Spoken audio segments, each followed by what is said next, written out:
Saludos mis queridos hermanos. Antes de dar la charla que corresponde para el día de hoy, vamos a orar, vamos a pedir a Dios su auxilio, su compañía y dirección.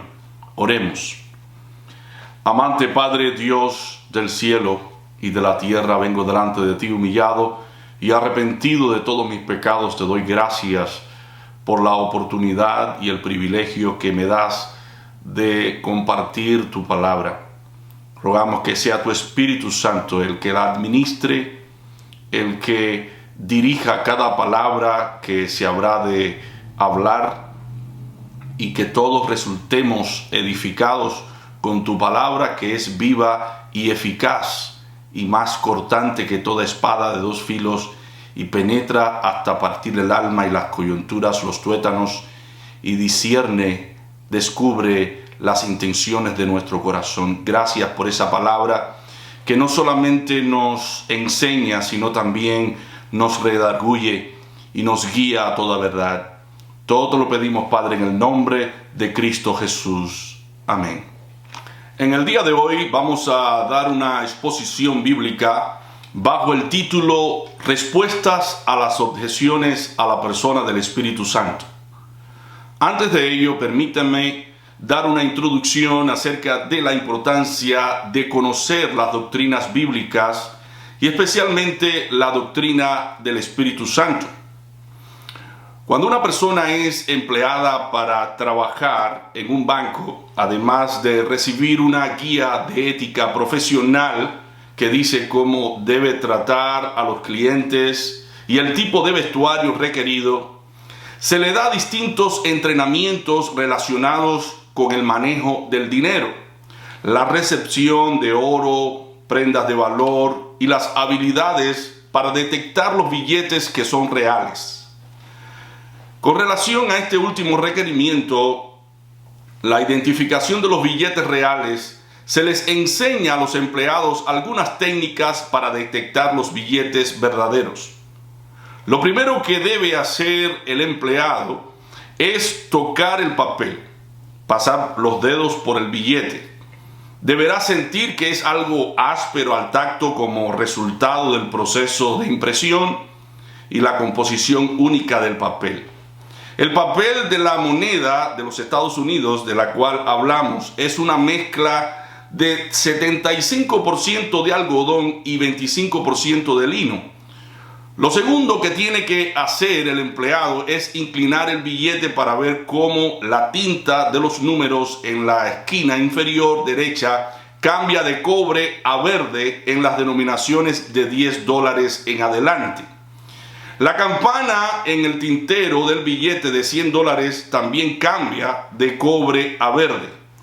La tercera cosa que debe hacer el empleado es mirar el billete contra la luz con vista a detectar el hilo de seguridad incrustado verticalmente en las denominaciones de $5 en adelante.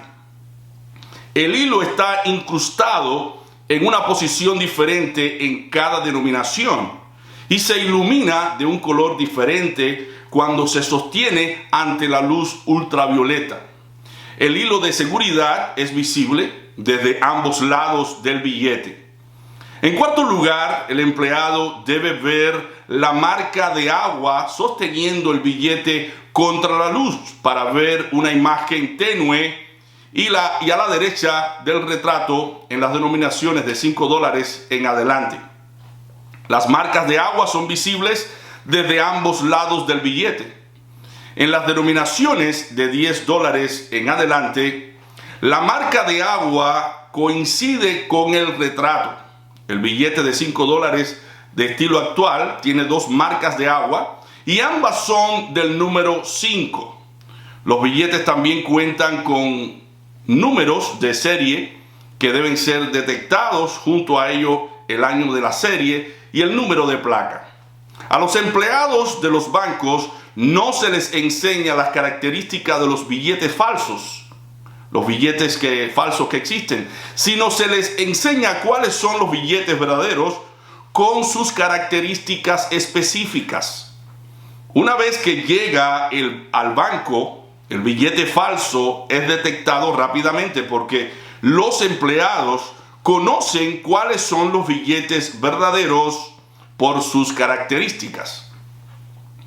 Similarmente, nosotros cuando conocemos la doctrina de Dios, con todos los detalles que la distinguen como la doctrina verdadera, podemos detectar rápidamente las doctrinas falsas a la velocidad del vuelo de águila. Pero si no la conocemos, con facilidad se infiltrarán dentro de nosotros falsas doctrinas, y con el tiempo eso corroerá el fundamento de nuestra fe y los atributos que distinguen a nuestro verdadero Dios. El creyente como individuo y la iglesia como cuerpo son tan fuertes como el tipo de doctrina que profesan. Si tenemos la doctrina verdadera y nos regimos por ella, seremos creyentes fuertes. Pero si tenemos una doctrina falsa y nos guiamos por ella, seremos creyentes débiles. Comprender y entender al verdadero Dios revelado en las Escrituras nos hará creyentes sólidos, saludables, ricos en obra y sabios para tomar las mejores decisiones. Las decisiones que tomamos guiados por los preceptos de Dios harán que nuestras obras permanezcan. Dice Pablo en 1 Corintios 3, del 13 al 15, la obra de cada uno se hará manifiesta, porque el día la pondrá al descubierto, pues por el fuego será revelada. La obra de cada uno, sea la que sea, el fuego la probará. Si permanece la obra de alguno que sobreedificó, él recibirá recompensa. Si la obra de alguno se quema, él sufrirá pérdida. Si en verdad no queremos sufrir pérdidas, debemos ser diligentes en escudriñar las Sagradas Escrituras para conocer la verdad y las obras que no podrán ser quemadas o destruidas por el fuego. Por esa razón estamos haciendo énfasis en enseñar la doctrina bíblica acerca de Dios y su obrar. Una de las doctrinas más atacadas y más subestimada es la doctrina de Dios, manifestado en 3 personas.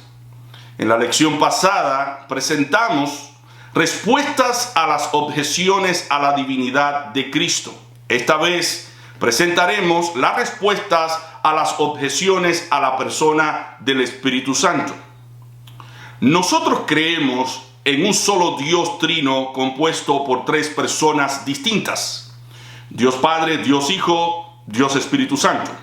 El Padre no es el Hijo no es el Padre no es el Espíritu Santo. Cada uno, aunque es un solo Dios verdadero, es una persona distinta del otro. Como ya dijimos, en esta lección nos ocuparemos en presentar las respuestas a las objeciones a la persona del Espíritu Santo. Hay un gran número de creyentes que no son de nuestra denominación, que creen y afirman que el Espíritu Santo no es una persona y que tampoco es Dios. El Espíritu Santo para ellos es una fuerza como, por ejemplo, la fuerza de la electricidad, que es usada por Dios para la ejecución de su voluntad. Sin embargo, las Escrituras revelan que el Espíritu Santo es una persona y es Dios con las mismas facultades y divinidad que el Padre y el Hijo. Creer lo contrario es aceptar una falsa doctrina e implicaría pecar como algunos judíos lo hicieron contra el Espíritu Santo cuando atribuyeron los milagros de Jesús a los demonios. Por tal razón queremos leer y estudiar con ustedes lo que las Escrituras nos dicen al respecto. Responderemos a las 2 objeciones más comunes a la persona del Espíritu Santo. La primera objeción plantea que el Espíritu Santo no es una persona, sino una fuerza. La segunda objeción plantea que el Espíritu Santo no es Dios. Respondamos a la primera objeción: el Espíritu Santo es una persona. En la primera lección que dimos acerca de la Trinidad, dijimos que aparte de Dios ser espíritu, es una persona con los atributos morales que lo distinguen, como su santidad, su justicia, su benignidad, su verdad. Cuando decimos que Dios es una persona, no decimos que Él es un ser humano. Lo que queremos decir es que Él es un ser racional. Los teólogos definen a una persona como un ser individual con una mente, emociones y voluntad. Dios tiene intelecto, Salmo 139, 17.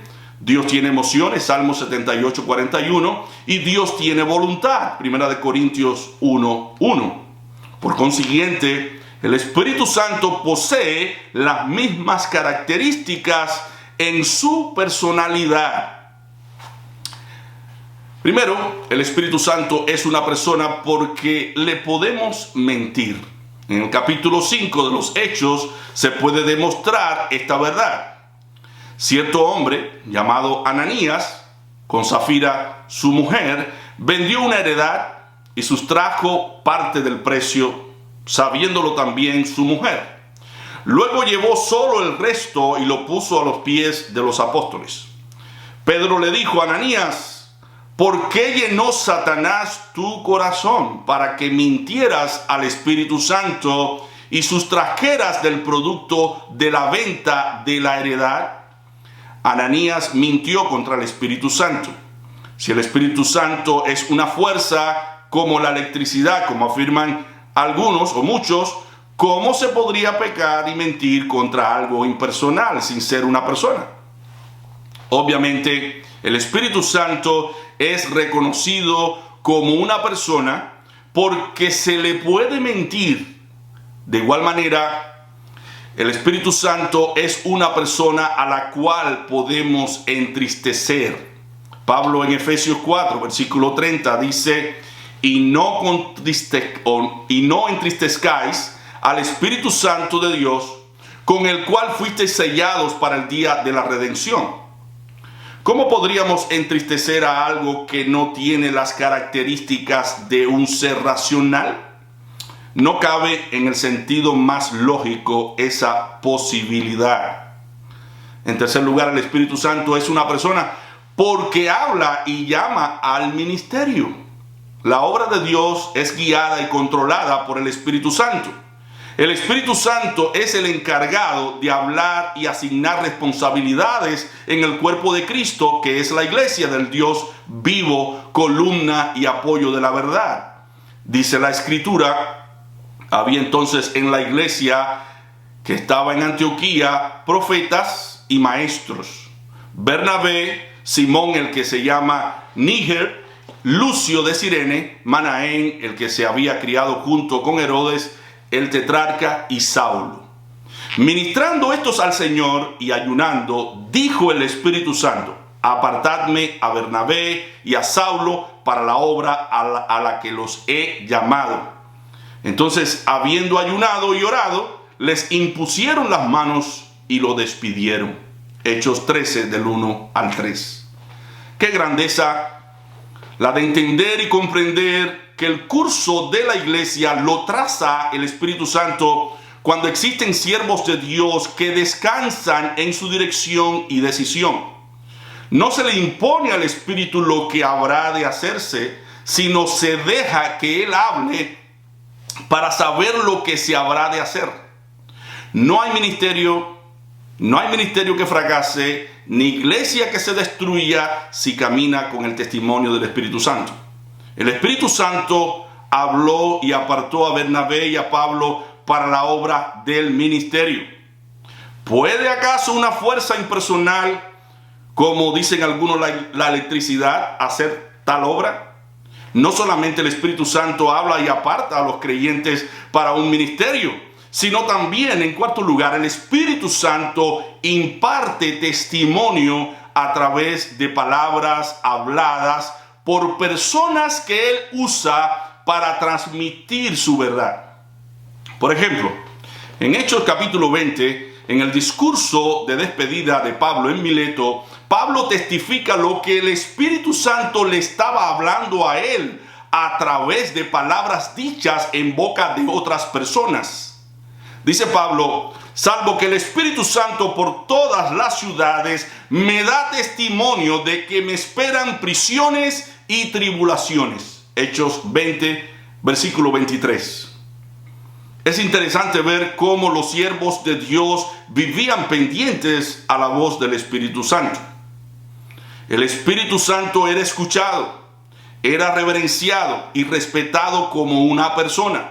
Además de hablar y testificar, en quinto lugar, el Espíritu Santo piensa también como una persona.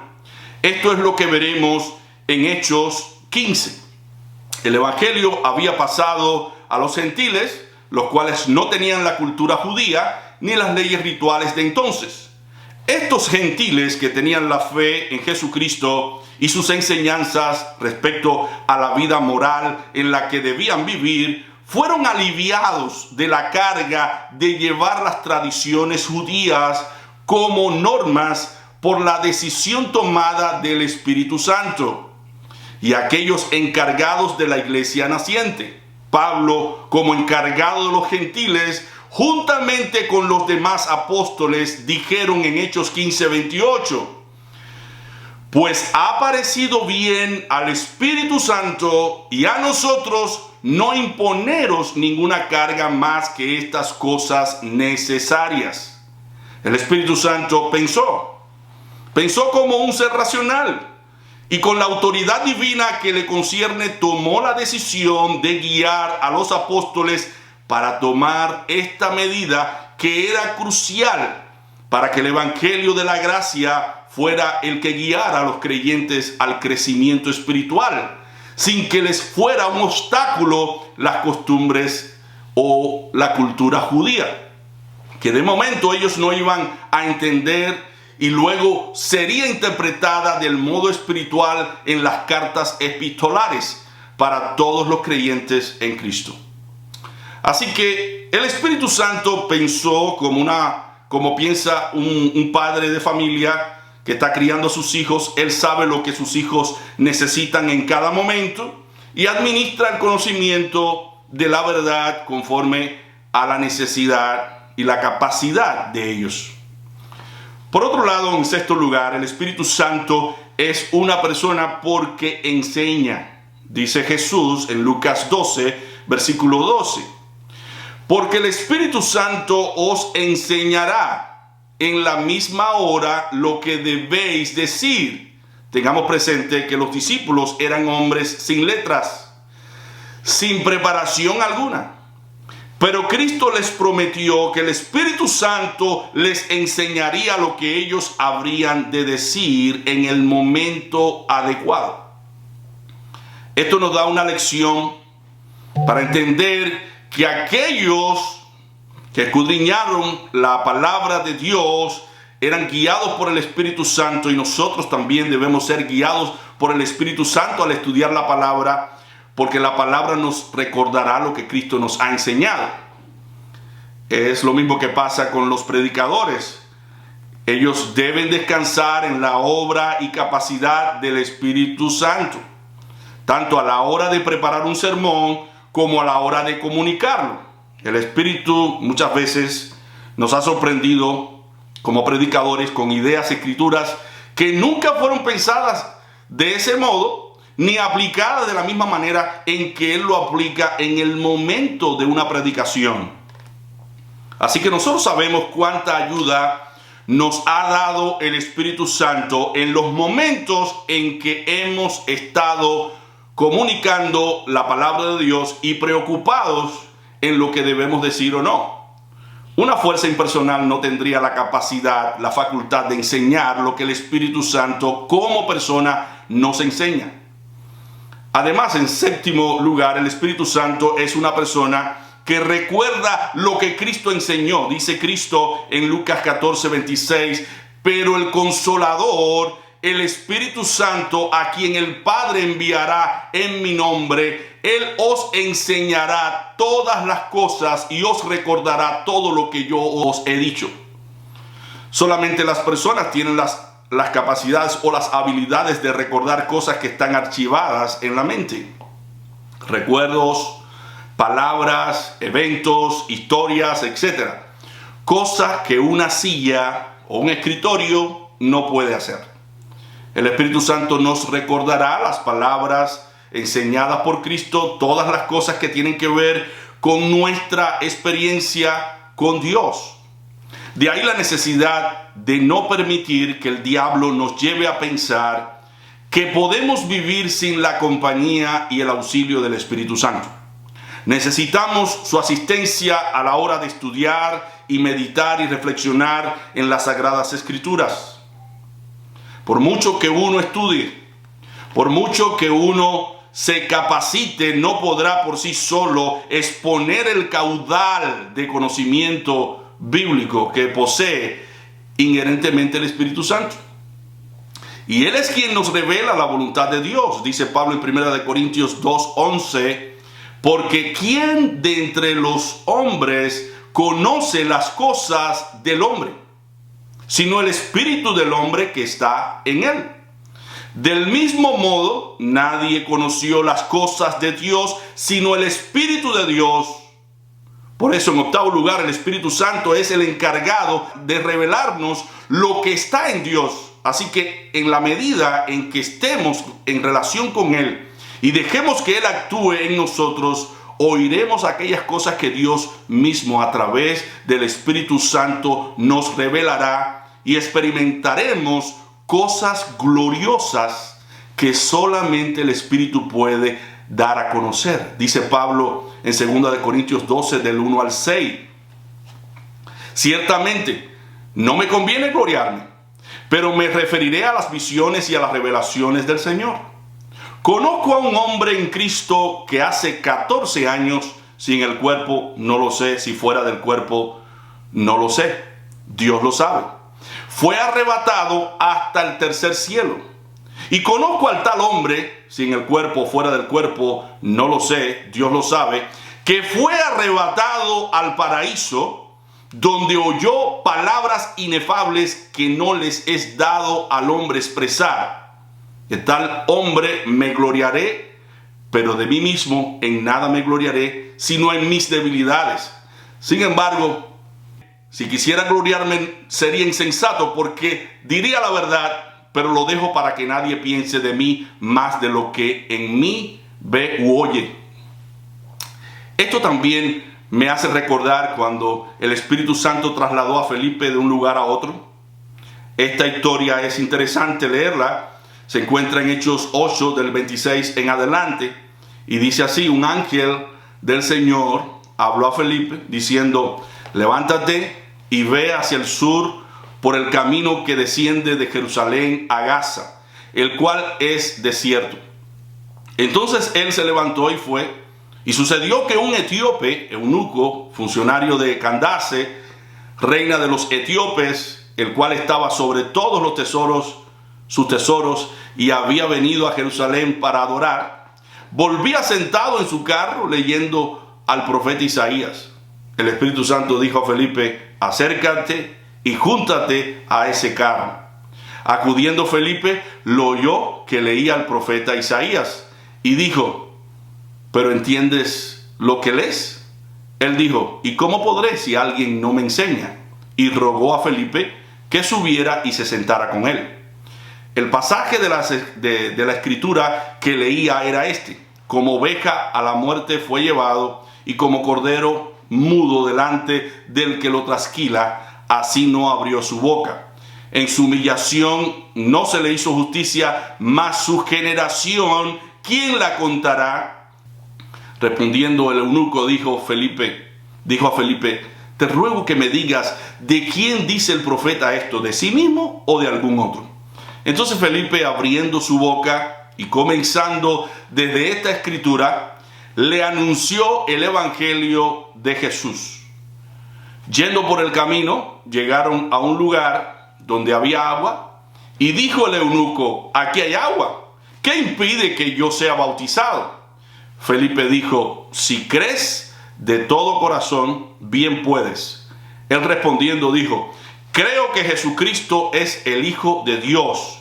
Mandó a parar el carro y descendieron ambos al agua, Felipe y el eunuco, y lo bautizó. Cuando subieron del agua, el Espíritu del Señor arrebató a Felipe y el eunuco no lo vio más y siguió gozoso su camino. Pero Felipe se encontró en Azoto y al pasar anunciaba el evangelio en todas las ciudades hasta llegar a Cesarea. Este pasaje bíblico nos lleva de la mano a otra característica del Espíritu Santo. En noveno lugar, el Espíritu Santo nos guía como una persona. Él es un guiador, dice Pablo en Romanos 8, versículo 14. Todos los que son guiados por el Espíritu de Dios son hijos de Dios. El Espíritu Santo, luego de revelarnos la voluntad de Dios, nos guía en ella para que andemos en la dirección correcta. El Espíritu Santo no nos va a guiar nunca a una vida de placeres carnales, sino a una vida de santidad, porque Dios es santo. El Espíritu nos va a confrontar, nos va a reprender cuando estemos viendo o escuchando a otro guiador que no sea Él. El Espíritu nos va a guiar también para que sembremos para Él, porque de Él segaremos vida eterna, según Gálatas capítulo 6, versículo 8. En décimo lugar, el Espíritu Santo, como una persona, nos ha impartido dones para que seamos edificados en Él mientras el glorioso día de la eternidad llega. Los dones son regalos del Espíritu Santo. Y en la medida en que la iglesia comprenda que son regalos, la iglesia se edificará y buscará usarlos para su propia edificación. Bien dijo Pablo: no quiero, hermanos, que ignoréis acerca de los dones espirituales, en 1 Corintios 12, versículo 1. La iglesia no debe ignorar los dones, porque ella funciona perfectamente cuando todos los dones están en función. Es nuestra responsabilidad administrarlos y usarlos adecuadamente para el funcionamiento de la iglesia. Cada posición en el cuerpo de Cristo es ocupada por los dones del Espíritu Santo. Los dones son los que deciden las posiciones que habrá de tener cada miembro del cuerpo de Cristo, cada creyente. Esos dones, matizados por el amor y una vida de consagración a Dios, producirán los frutos que Dios espera de su iglesia. Así que el Espíritu Santo imparte dones como una persona y determina lo que hay que hacer con cada creyente según el don que haya recibido de él. Dice Pablo en 1 Corintios 12, del 4 al 11: ahora bien, hay diversidad de dones, pero el Espíritu es el mismo. Y hay diversidad de ministerios, pero el Señor es el mismo. Y hay diversidad de actividades, pero Dios, que hace todas las cosas en todos, es el mismo. Pero a cada uno le es dada la manifestación del Espíritu para el bien de todos. A cada uno es dada por el Espíritu palabra de sabiduría, a otro palabra de conocimiento según el mismo Espíritu, a otro fe por el mismo Espíritu y a otro dones de sanidades por el mismo Espíritu. A otro el hacer milagros, a otro profecía, a otro discernimiento de espíritus, a otro diversos géneros de lenguas y a otro interpretación de lenguas. Pero todas estas cosas las hace uno y el mismo Espíritu, repartiendo a cada uno en particular como Él quiere. Si el Espíritu Santo no fuera una persona, carecería de la virtud de dar. Una fuerza impersonal no puede dar y determinar lo que la iglesia necesita para su funcionamiento. Reiteramos que solamente una persona puede otorgar y decidir hacer algo. También, en un décimo lugar, el Espíritu Santo es una persona porque nos ayuda, intercede por nosotros en nuestras flaquezas. ¿Acaso una fuerza impersonal posee la virtud de interceder por alguien. Romanos 8 del 26 al 27 dice: de igual manera, el Espíritu nos ayuda en nuestras debilidades, pues qué hemos de pedir como conviene no lo sabemos, pero el Espíritu intercede por nosotros con gemidos indecibles. Pero el que escudriña los corazones sabe cuál es la intención del Espíritu, porque conforme a la voluntad de Dios intercede por los santos. Esta escritura afirma que el Espíritu intercede, es decir, solicita algo en particular para el creyente. Además de interceder, la Biblia nos enseña que el Espíritu Santo es la persona encargada de impartirnos gozo. Dice, el Espíritu Santo es la persona que nos imparte gozo. Primera de Tesalonicenses 1:6. Dice así: vosotros vinisteis a ser imitadores nuestros y del Señor, recibiendo la palabra en medio de gran tribulación, con el gozo que da el Espíritu Santo. El Espíritu Santo tiene la facultad de impartir gozo a los creyentes cuando pasan por grandes pruebas y tribulaciones, penas, dificultades. El gozo que da el Espíritu puede estar en las noches más tristes, en los momentos de mayor dolor. Es algo inexplicable para la mente humana, pero los que lo hemos experimentado lo podemos testificar. Esta es una de las evidencias claras de la presencia de la persona del Espíritu Santo en nosotros. El cristiano no necesita ir a una fiesta mundanal, beber y bailar para experimentar el gozo. El gozo que imparte el Espíritu Santo es algo glorioso y tan satisfactorio que el creyente no tiene necesidad de recurrir al pecado o a los placeres carnales para buscar el gozo que solamente da el Espíritu Santo. También el Espíritu Santo es una persona porque nos consuela. Dice Cristo en Juan 14:6: y yo rogaré al Padre y os dará otro consolador para que esté con vosotros para siempre. En Juan 14:26 dice la Escritura: pero el Consolador, el Espíritu Santo, a quien el Padre enviará en mi nombre, Él os enseñará todas las cosas y os recordará todo lo que yo os he dicho. En Juan 15, versículo 26, también refiere lo siguiente: pero cuando venga el Espíritu, el Consolador, a quien yo os enviaré del Padre, el Espíritu de verdad, el cual procede del Padre, Él dará testimonio acerca de mí. En Juan 16, versículo 7 también dice: pero yo os digo la verdad, os conviene que yo me vaya, porque si no me voy, el Consolador no vendrá a vosotros, pero si me voy, os lo enviaré. En las Escrituras leídas, Cristo está evidenciando por qué el Espíritu Santo es nuestro Consolador, porque nos enseñará, nos recordará todas las cosas, nos dará testimonio acerca de Él y habitará con nosotros, en nosotros. Él es el fiel consejero al cual debemos escuchar siempre. Estas facultades solamente las puede realizar una persona. Por otro lado, el Espíritu Santo es una persona que nos prohíbe cosas, dice Pablo en Hechos 16:6.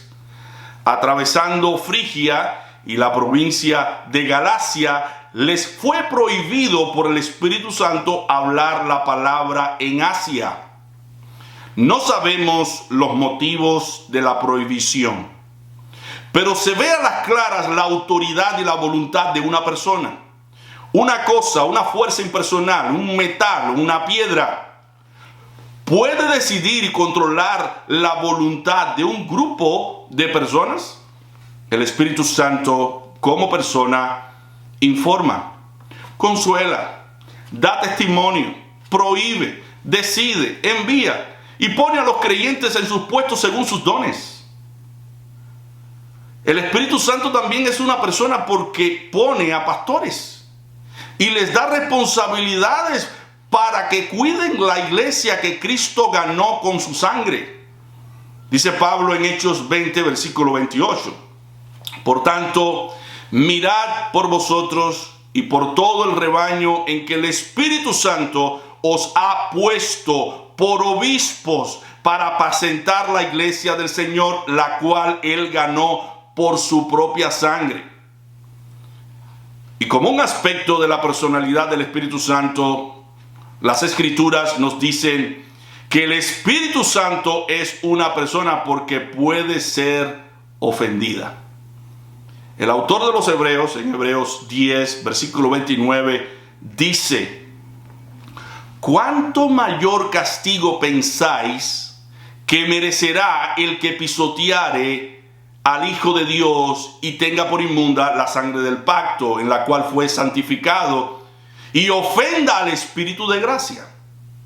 ¿Alguna vez usted ha insultado a una pared, a una mesa, a un pizarrón? Solamente las personas racionales pueden ser ofendidas.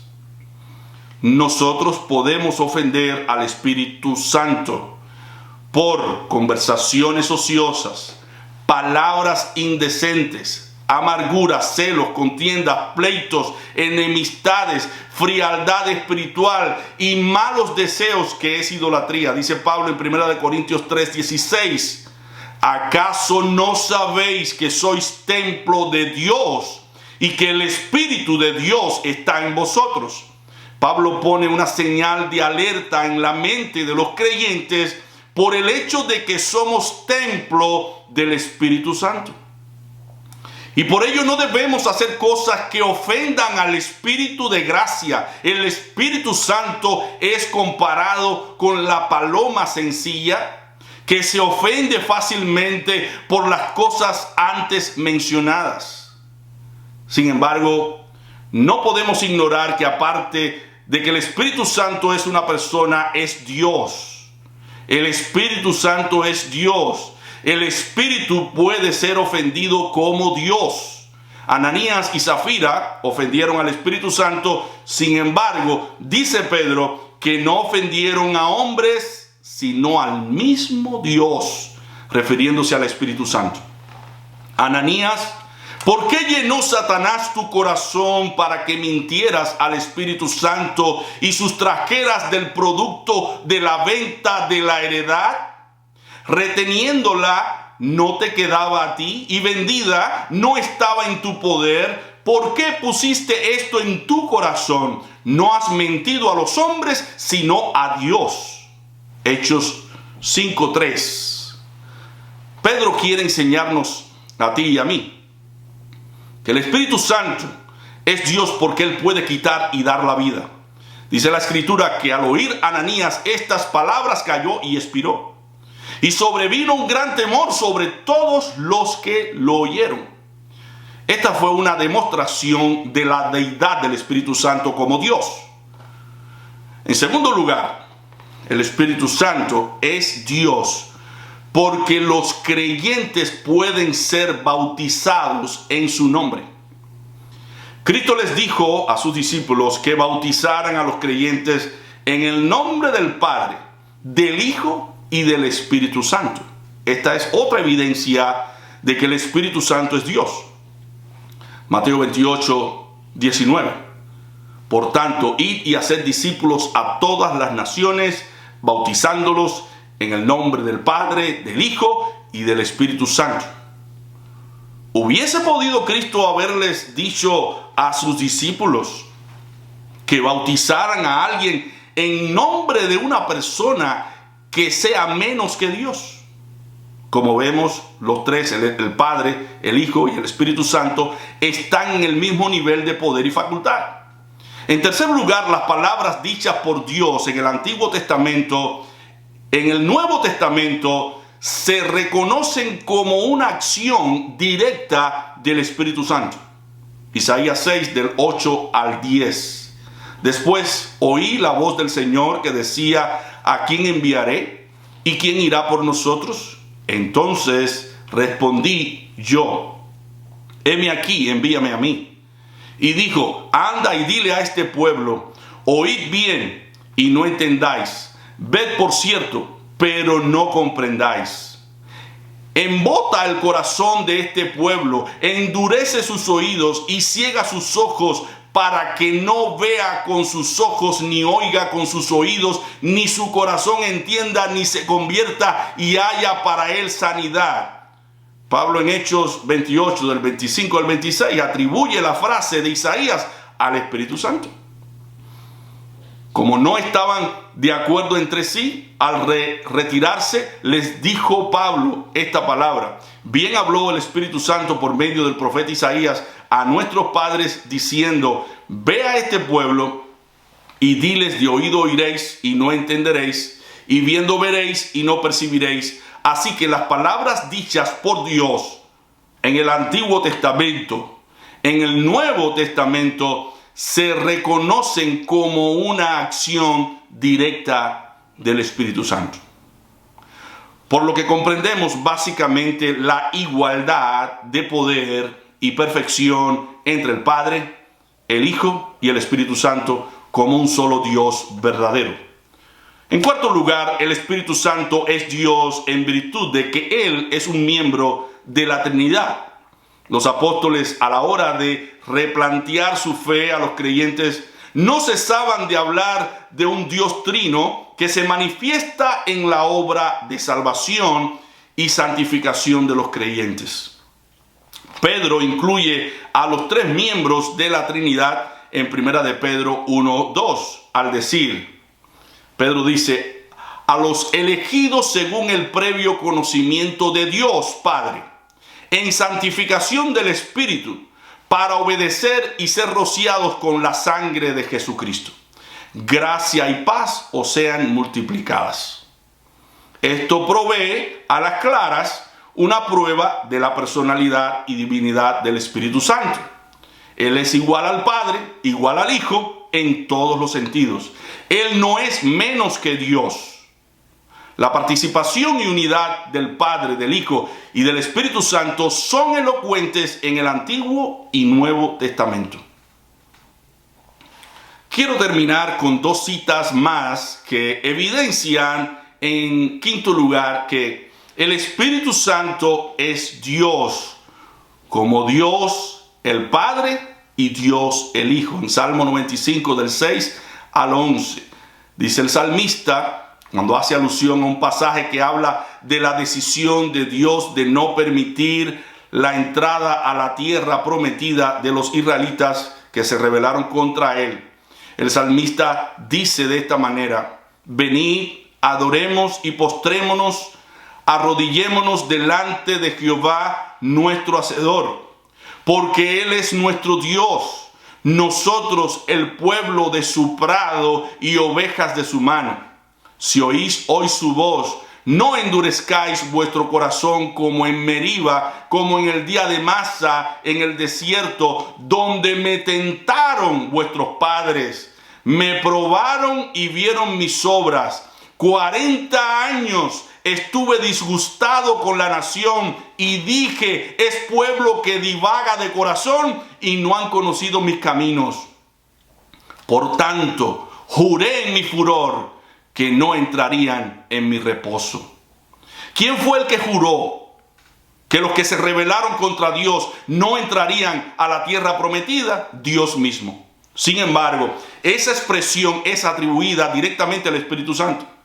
Note lo que dice Hebreos en el capítulo 3, de los versículos 7 en adelante. Por eso, como dice el Espíritu Santo, si oís hoy su voz, no endurezcáis vuestros corazones como en la provocación en el día de la tentación en el desierto, donde me tentaron vuestros padres, me pusieron a prueba y vieron mis obras 40 años. Por eso me disgusté contra aquella generación y dije: siempre anda vagando en su corazón y no han conocido mis caminos. Por tanto, juré en mi ira, no entrarán en mi reposo. En Isaías 42, versículo 8, dice Jehová que a nadie daría su nombre ni su gloria. Por consiguiente, el Espíritu Santo tiene que ser Dios, y lo es, porque actúa en unidad con el Padre y el Hijo. Con este estudio hemos querido demostrar, en primer lugar, que el Espíritu Santo es una persona y, en segundo lugar, que es Dios. Con relación al primer aspecto tratado, corroboramos que el Espíritu Santo es una persona porque habla como una persona, piensa como una persona, dirige y aparta a personas en el ministerio como una persona, ordena como una persona, consuela e intercede como una persona, se ofende y entristece como una persona. Como segundo aspecto, sabemos que el Espíritu Santo es Dios por la orden que se le da a los creyentes de bautizar a todos los conversos en su nombre. Todo aquel que viene a Cristo es bautizado en su nombre, juntamente con el nombre del Padre y del Hijo. Esto es una prueba tangible de la divinidad del Espíritu Santo y la unidad que existe entre el Padre, el Hijo y el Espíritu Santo. En la misma historia bíblica vemos manifiesta esa unidad. El Padre planifica, el Hijo ejecuta el plan del Padre y el Espíritu Santo lo aplica a los creyentes. Lo vemos obrar en la creación y en la salvación y transformación de los creyentes. Como Dios purifica y santifica a los creyentes, y como Dios convence al mundo de pecado, de justicia y de juicio, según Cristo en Juan capítulo 16, versículo 8. El Espíritu Santo, como Dios, escudriña las cosas profundas de Dios el Padre. Como un Dios omnisciente las revela a los hombres. Nadie puede conocer la mente de Dios, a menos que sea omnisciente como Dios. Dice el salmista, hablando con Dios acerca de él y su espíritu en Salmo 139, del 7 en adelante: ¿a dónde me iré de tu espíritu? ¿A dónde huiré de tu presencia? Si subiera a los cielos, allí estás tú. Y si en el Seol hiciera mi estrado, allí tú estás. Si tomara las alas del alba y habitara en el extremo del mar, aún allí me guiará tu mano y me asirá tu diestra. Si dijera, ciertamente las tinieblas me encubrirán, aún la noche resplandecerá alrededor de mí. Aún las tinieblas no encubren de ti, y la noche resplandece como el día. Lo mismo te son las tinieblas que la luz. El salmista reconoce que no puede ni esconderse de Dios y de su Espíritu. Ambos, como miembros de la Trinidad, saben y conocen todas las cosas, y como un solo Dios verdadero trabajan en unidad en el universo y en la vida particular de los hombres.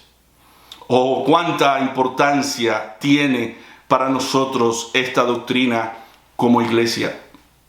Por ello debemos darle al Espíritu Santo el respeto, la honra y la adoración que merece como Dios. Cristo fue bautizado por él siendo hombre, resucitado por él estando muerto, y es el Espíritu Santo quien también resucita a los muertos espiritualmente y vivifica a los creyentes para que vean la gloria de Cristo. Dice Pablo hablando de esto, dice así de esta manera: y si el espíritu de aquel que levantó de los muertos a Jesús está en vosotros, el que levantó de los muertos a Cristo Jesús vivificará también vuestros cuerpos mortales por su espíritu que está en vosotros. Romanos 8, capítulo 11. Qué dicha tenemos nosotros de tener al Espíritu Santo que nos ayuda en nuestras tribulaciones y tentaciones e intercede al Padre por nosotros. Cuánta alegría debe proporcionarnos cada día saber que Cristo nos ha dejado su Espíritu Santo para que nos dirija en todos los aspectos de nuestra vida espiritual y ministerial. Él es fiel compañero. Es el fiel compañero de nuestras vidas que nos guía a toda verdad y nos recuerda las palabras de Cristo. Por tanto, mis hermanos, dejémonos guiar por Él. Dejémonos ministrar su gracia. Vivamos de tal forma que Él siempre se sienta honrado y feliz con nosotros.